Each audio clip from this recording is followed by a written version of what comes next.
I would like to welcome you to this first CS201 lecture, or at least the first CS201 reading that you'll be reading this year or the semester. And it is about the Epic of Gilgamesh. I hope you will enjoy the lecture and you can discuss many of the issues that will be presented today in your class sessions. So I would like, first of all, to welcome all of you, even those who are coming in now. And as you may know, AUB is proud to be a liberal arts institution of higher learning. You may wonder what a liberal arts institution is or university is. This means very simply that at the undergraduate level, AUB does not intend to form professionals, but rather people who can think critically and rationally, people who are broad-minded, who have been exposed to the cultures that have shaped modern man, people who are aware how man's view of the universe, of the gods, and of himself has evolved across the centuries to shape what we are today, people who can be challenged in their beliefs and in their opinions, and who can engage in a rational dialogue with other fellow men. At the heart of this liberal arts education is the Civilization Sequence Program, or today, Civilization Studies. I forgot what the new name of the program is. How is CS at the heart of liberal education? Well, let me briefly tell you what CS is about, and then you will understand why CS is at the heart of this liberal education. CS courses stand at a crossroad of different disciplines, such as literature, philosophy, history, social sciences, natural sciences, and others. However, in CS, we do not look at these texts from the point of view of the specialist. What we want to explore in these texts is man, his role, his ideas, his beliefs, his values in each specific cultural framework or context. So CS courses consist exclusively of texts representative of Eastern and Western culture that were shaped on the shores of the Mediterranean Sea from earliest antiquity or early history to modern times. While we are reading this text, we shall try to understand the point of view of the text itself. The best approach to do this is to explore the basic notions or concepts found in the texts, like, for example, happiness, justice, what is good, what is evil, friendship, love, death, and so on and so forth. But these notions and concepts are often not bluntly or directly expressed in the text. There is no definition of what is happiness, as clearly as this. But these notions and concepts are hinted at in an indirect way by symbols. So if we want to understand the message of these texts properly, we have to read the symbols, to analyze and to interpret them. This is the main purpose of the CS lecture. The lecture intends to help you understand the text by pointing out to you the main issues that you can further analyze and discuss in the class. But, of course, if you want to have interesting discussion sessions and express an informed opinion, you have to have read the assigned text. Now, what is the appropriate way to analyze the text that you are reading? Since the CS approach is mainly concerned with man, the most useful way is to analyze the three basic relationships of man in the world. What are these three basic relationships of man? The first is the relation of man with himself. How does man come to terms with his human condition? The second basic relationship of man is with his fellow man. how he tries to come to terms with other human beings. What sort of relation should he have with other human beings? And this is the social or communal level of the analysis. And finally, the third relationship of man is with the universe or cosmos, that is, nature and the supernatural forces of or powers, such as gods, fate, chance, that affect his life and over which he has no control. So this is the cosmological level of the analysis. So the CS program studies human culture in its various expressions. It broadens our understanding of man, of our own as well as of other cultures. It is therefore an essential part of a liberal education. Now let's turn to our text, the Epic of Gilgamesh. An epic is a poem involving heroes, meaning men endowed with superhuman powers, and gods. Epics have a twofold purpose. First, to entertain the reader. It's a story of adventure, so it is entertaining.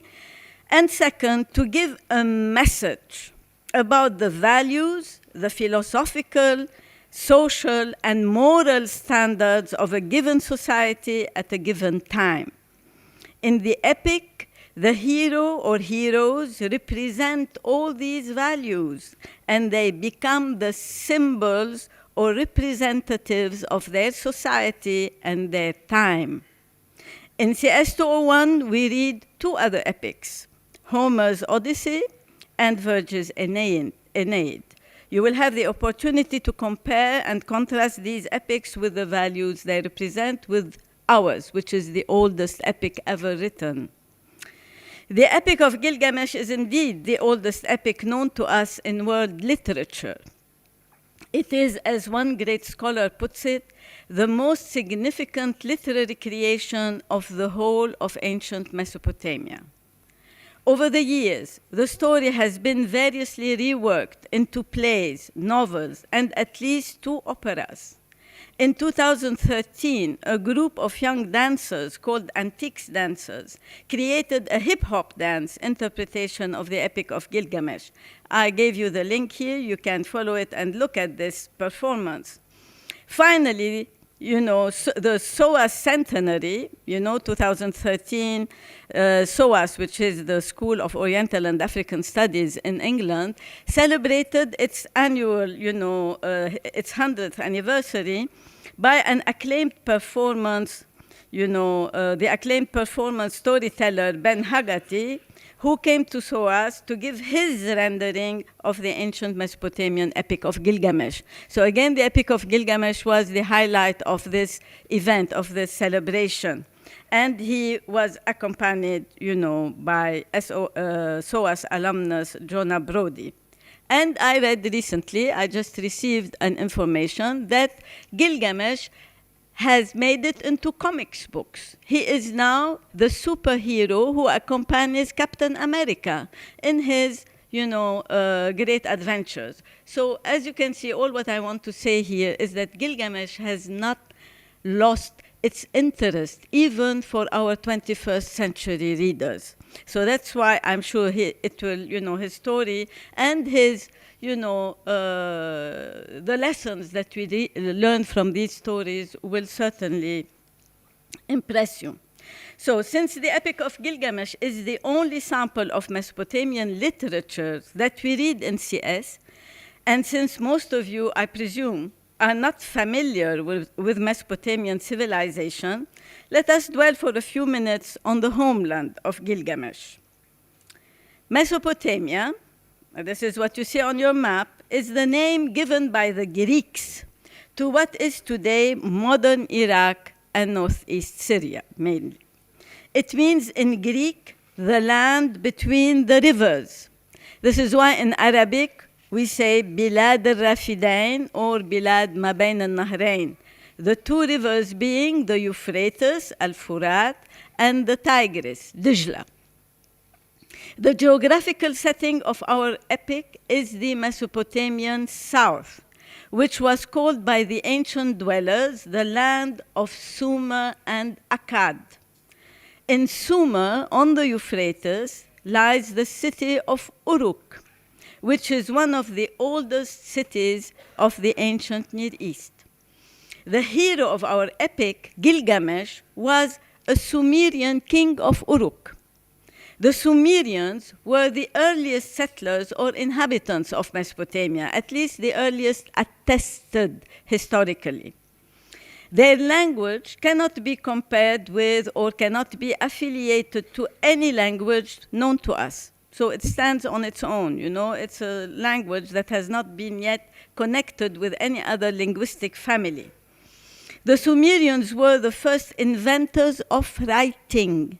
They developed and used what we call the cuneiform script, الخط المسماري, and they wrote on clay tablets.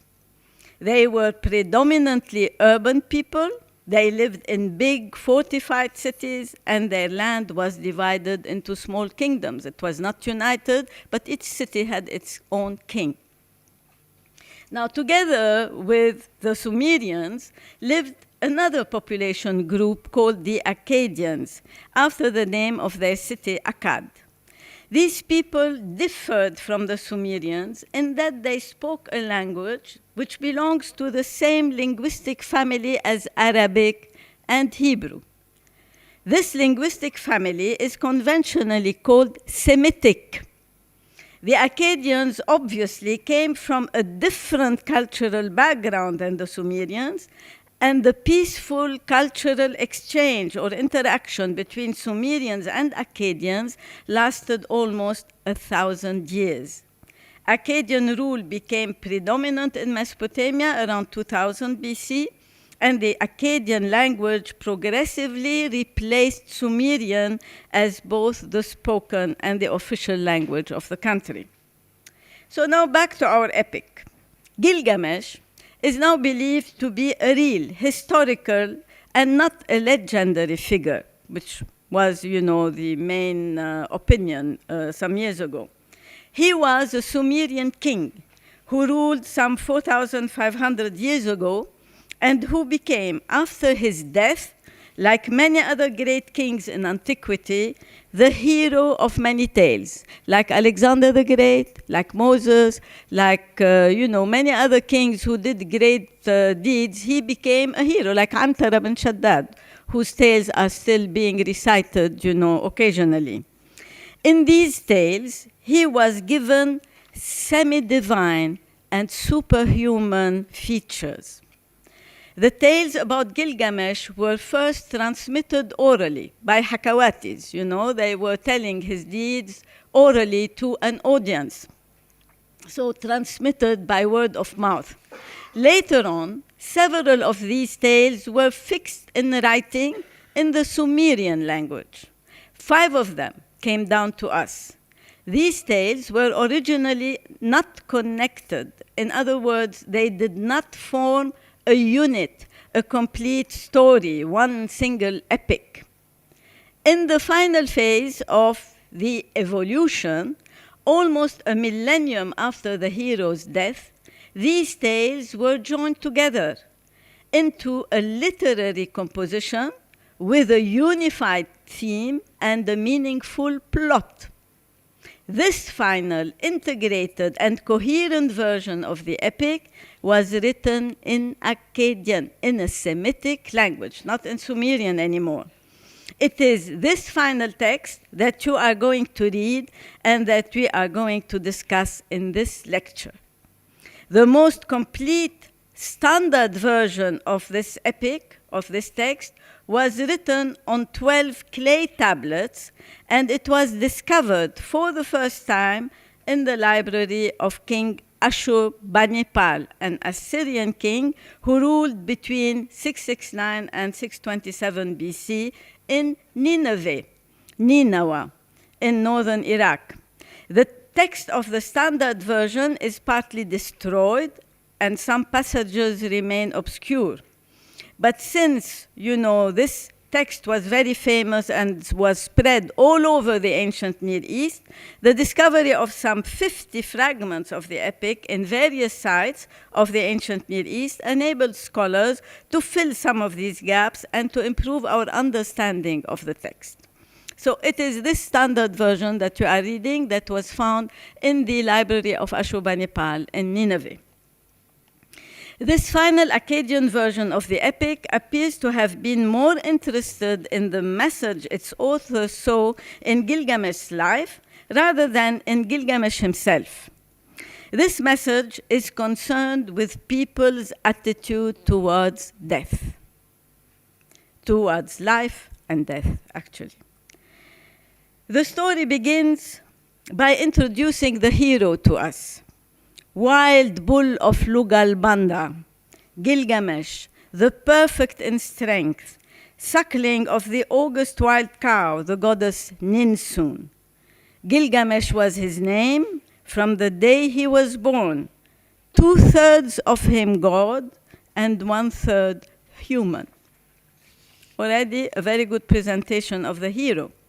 From his mother, the goddess Ninsun, he inherited beauty and restlessness. From his human father, Lugal Banda, he inherited what we all inherit when we are born, mortality. In the epic, Gilgamesh is characterized by tremendous vigor and energy. He harasses the young men and the young girls of Uruk and takes them away from their families. No son is left with his father, for Gilgamesh takes them all, even the children. Yet the king should be a shepherd to his people. His lust leaves no virgin to her lover, neither the warrior's daughter nor the wife of the noble. Well, so Gilgamesh was an unbearable person, it seems, at the beginning of his life. The people of Uruk were not happy with this oppressive situation. They complained to the gods, mightier than the human Gilgamesh. The gods perceived with remarkable insight that it was Gilgamesh's superior energy and strength which set him apart and made him feel lonely. He needed a friend, like every one of us. We need a friend. He needed a friend, someone who measured up to him. So the gods created a counterpart to Gilgamesh, a man called Enkidu.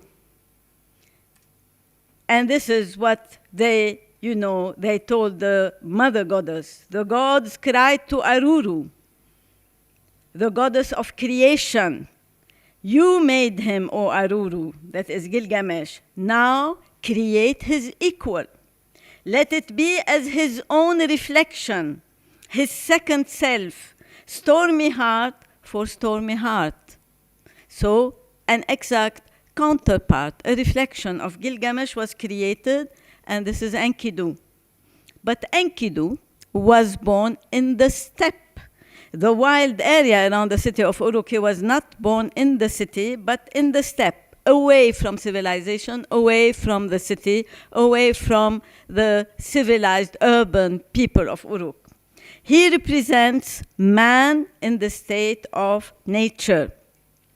He lives with and like the wild animals of the steppe.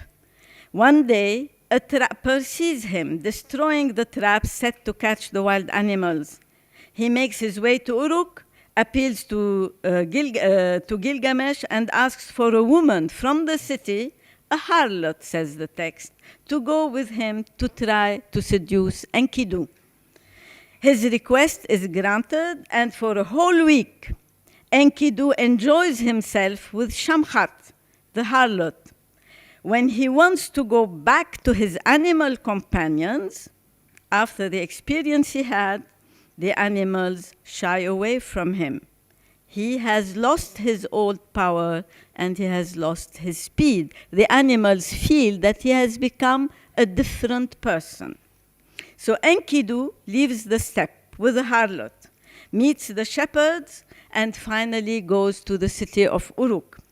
There he meets Gilgamesh and fights with him. Out of their battles grows a lasting friendship. Gilgamesh and Enkidu achieve together great deeds. They go to the Cedar Mountain and kill the monster Humbaba. Upon their return, the goddess Ishtar, the greatest goddess of the Akkadians, the most important one, a goddess of love and war, falls in love with Gilgamesh and asks him to marry her.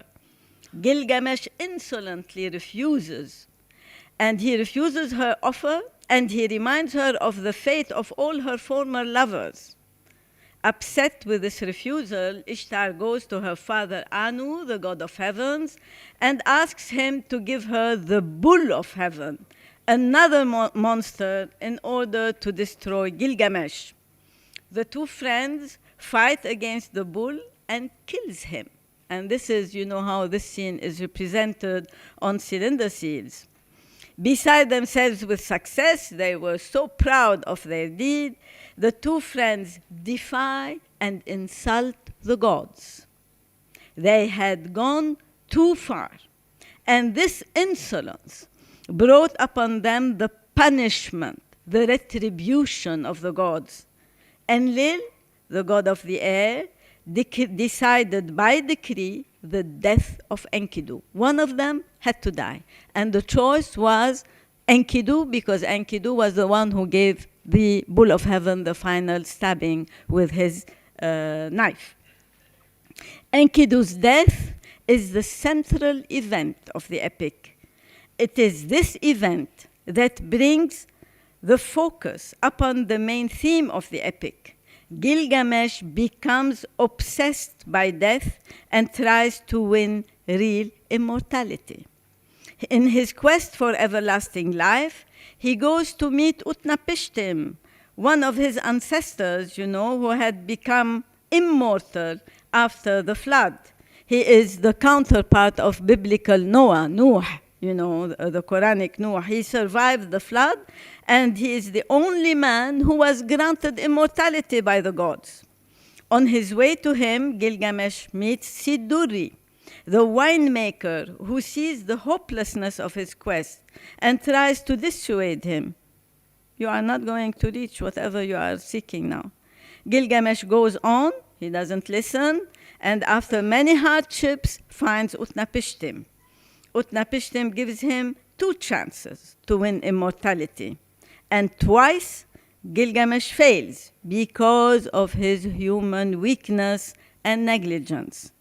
After this failure, Gilgamesh goes back to Uruk, convinced that the only immortality man can seek is in achievement.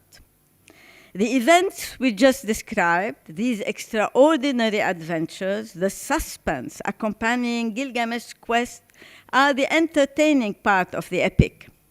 However, entertainment was not its only purpose.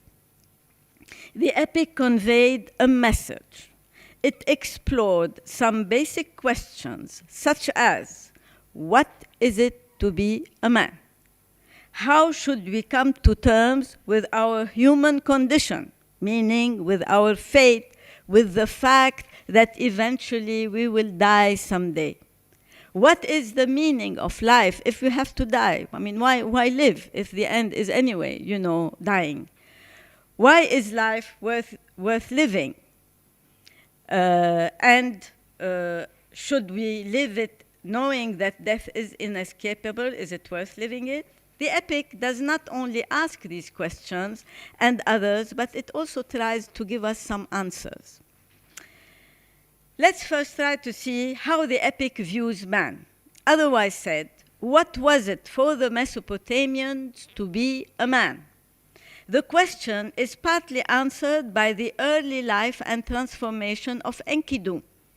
As we have already pointed out, Enkidu is pictured as living with wild and like wild animals, ignorant of man's ways, ignorant of civilization.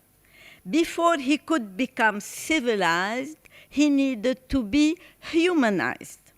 In the state of nature, animal-like, he was not a man in the eyes of the Mesopotamians. The process of his humanization is very clearly described. It starts when he meets the harlot, the woman brought by the trapper. What happens when he meets her and spends with her a whole week? His body was bound as though with a cord. His knees gave way when he started to run. His swiftness was gone. Enkidu was grown weak, for wisdom was in him, and the thoughts of a man were in his heart. This means that his contact with the woman broadened his understanding, awakened his intelligence. What he acquired from intercourse with the harlot was the intellectual potential, power, or capacity to adopt human ways and to desire human companionship. So it is through contact with another human being that he is humanized. Now that his intelligence is awakened through this contact, he can become a man, meaning a human being desiring to live with other human beings in a civilized world. His animal-like aspect has disappeared, and the harlot tells him, "You are wise, Enkidu, and now you have become like a god." So, for the Mesopotamians, conclusion, man is neither animal nor god. He is godlike, meaning endowed with intelligence, with knowledge, and capable of civilization, capable of improvement, capable of progress. So when Enkidu meets the shepherds, he is capable of imitating them, of learning their ways, and it is only then that the process of his humanization is accomplished. So let's read. Then the woman said, "Enkidu, eat bread, it is the stuff of life. Drink wine, it is the custom of the land." So he ate till he was full and drank strong wine, 7 goblets. He became merry, his heart exulted, and his face shone. He rubbed down the matted hair of his body, anointed himself with oil. Enkidu had become a man. See? So something magical and decisive had happened. Enkidu has made his choice. From then on, he belonged to the human race. So to be a man in the eyes of the Mesopotamians starts by desiring human companionship and by knowing and adopting civilization. But this is only part of the answer to the question of what man is. The epic goes further and deeper in its exploration of man's identity, and the answer is given at the very end of the epic by Gilgamesh himself. What Gilgamesh, the great hero and king of Uruk, has learned from his failure in the quest for immortality is very simply the awareness that he, meaning man, he symbolized mankind, man is mortal. So the awareness that death is man's lot, man's share, man's sad condition is formulated here in this epic for the first time in human history. So to be a man is first and foremost to be finite, mortal. Man is neither an animal like Enkidu, nor a god like Utnapishtim who has gained everlasting life. Man is like Gilgamesh, an intelligent, civilized person, capable of great achievements, desirous of gaining knowledge, but whose destiny is ultimately to die. This leads us to another question posed by the Epic of Gilgamesh. How does man react to his inescapable fate, to death? How do you react if somebody tells you are going to die one day? Or if you meet death, how are you going to react? Resignation? Let's see what Gilgamesh did. How does man react? Man's attitude towards death is the major theme of the epic, and the various attitudes or reactions that humans tend to adopt are exemplified in the epic by a single figure, that of Gilgamesh. In the beginning of the epic, The young and restless king of Uruk had only one concern: to achieve great deeds that no one before him had accomplished, and thus leave an enduring name. Everyone would speak about great Gilgamesh. That is what he tells Enkidu, who is afraid, reluctant to go to kill Humbaba, to go to this forest where the monster is living. Humbaba is the personification of evil. So Gilgamesh tells Enkidu, if I fall, I leave behind me a name that endures. Men will say of me, Gilgamesh has fallen in fight with ferocious Humbaba. So Gilgamesh knew that he had eventually to die, and he tells Enkidu, only the gods live forever with glorious Shamash. But as for us, men, our days are numbered. So as this quotation clearly shows, death was known to Gilgamesh. But for him, since he had to die anyway, he wanted it to be a glorious death, in battle with a worthy foe or enemy, so that his name and fame would live. So his first attitude towards death was to seek immortality through fame. His youth, his success, his extraordinary deeds made him feel godlike, invincible, invulnerable, to the point that he dared defy the great goddess Ishtar. At the climax of his success, he became arrogant, irrespectful of the gods, and forgetful of the fact that he was only a mortal. But when Enkidu, his only and very dear friend, died, everything collapsed around him. With the death of Enkidu, death touches him in its stark reality. Gilgamesh refuses with all his soul to accept it as real. The loss he has suffered is unbearable. He stands puzzled before death, before the lifeless corpse of Enkidu. This fear of death becomes an obsession with Gilgamesh. The thought that he, great, young, beautiful, powerful, he himself must die, haunted him day and night and left him no peace.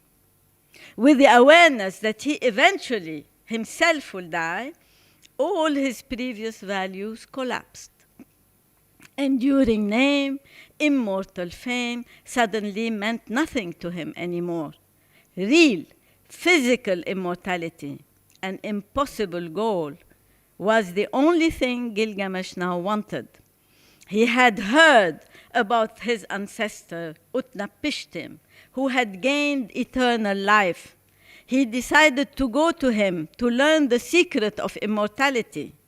The story of the flood told to him by Utnapishtim, shows that the case of Utnapishtim was unique, could never happen again. It happened once that the gods, annihilated or destroyed all mankind, and they said, never again.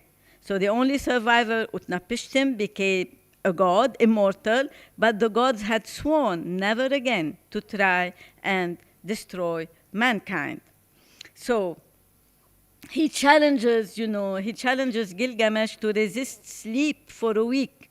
But understandably enough, Gilgamesh fails. Who can stand, 1 week without sleeping? His failure proves how utterly impossible is his hope for energy strong enough to overcome death. When the snake snatches the plant of rejuvenation away from him, that is the plant which can make Gilgamesh young again, he loses his last hope for immortality. This second failure was due to the basic human weakness, a moment of carelessness. In other words, his quest for actual immortality challenged human nature itself, the very condition of being human, mortal, and finite. For the first time, as he fails twice in his undertaking, Gilgamesh is completely deprived of any heroic stature or dimension. Only then does he come back to his senses. Only then does he see himself as pitiful and he weeps, he cries. The panic, the fear of death leaves him, and this brings his quest for immortality to an end. It has come to nothing. He has to admit final and utter defeat. So the mood in which he meets the final defeat is new and different from what he has been capable of before. It is a mood of resignation, an awareness of the irony of his fate, not one of terror and despair. He has found the peace he was looking for by having the courage to face and to accept reality, meaning the fact that he is immortal.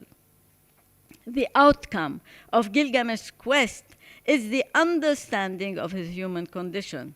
He acquired wisdom, and this aspect is praised in the epic more than the heroic deeds and the quest for immortality. The Epic of Gilgamesh ends by presenting a third attitude towards death. Man has to die, but what he achieves during his lifetime survives him. And this is the proof. We are still speaking about the great man that was Gilgamesh. In other words, Gilgamesh now knows that the only immortality he can seek is in achievement. And Gilgamesh's lasting achievement stands in the walls of Uruk that survive to this day. He built these wonderful 2.5 kilometers long fortification wall of Uruk. While exploring man's attitude towards death, the author of the epic makes a statement about how one ought to live one's life, knowing that death is inescapable. Okay, fine, we have to die. But how should we live with this idea, with this future perspective in mind? Well, this message on how life should be lived is conveyed by Siduri, the tavern keeper, whom Gilgamesh meets on his way to Utnapishtim. She tries to dissuade him by showing him the futility of his quest, since only gods are immortal. She says, Gilgamesh, where are you hurrying to? You will never find that life for which you are looking. When gods created man, they allotted to him death, but life they retained in their own keeping. As for you, Gilgamesh, fill your belly with good things. Let your day and night, night and day, dance and be merry, feast and rejoice. Let your clothes be fresh, bathe yourself in water, cherish the little child that holds your hand, and make your wife happy in your embrace. For this, too, is the lot of man. So what Siduri is offering Gilgamesh is a conventional philosophy of life. This advice of hers is formulated in a way that seems addressed to the epic's audience, to all of us who are reading this epic, and not to Gilgamesh only. The simple pleasures advocated by Siduri are something many of us could strive for, unlike the heroic deeds, which were only for the very few, for the superhumans like Gilgamesh. The sun god Shamash addresses Enkidu more or less in the same way as Siduri addresses Gilgamesh. On his deathbed, Enkidu curses the harlot for having brought him to civilization. The sun god's response to Enkidu implies that the life to which the harlot has brought him was worth living despite his untimely death. The sun god tells Enkidu, Enkidu, why are you cursing the woman, the mistress who taught you to eat bread fit for gods and drink wine of kings? She who put on you a magnificent garment, did she not give you glorious Gilgamesh for your companion? And has not Gilgamesh, your own brother, made you rest on a royal bed and recline on a couch at his left hand? From these lines, we understand that the epic underlines the satisfaction that civilized human life offers In other words, that minimum amount of meaning that man's life has. This is the epic's message too. These simple pleasures, in the eyes of the Mesopotamians, were sufficient to make life worth living and enjoyable, despite the dreadful perspective of death. Man should not lose his time and energy trying to get some impossible things. He should be satisfied with simple pleasures civilized life can offer him. These passages that we just mentioned were often described as hedonistic. Hedonism is a philosophy that says that, one should seek pleasure and avoid pain. So seek what gives you some pleasure and forget, whatever hurts you and brings you pain. The Epic of Gilgamesh shows us how man understood and explained his relation with the supernatural powers, that is, the gods who affected his life and destiny.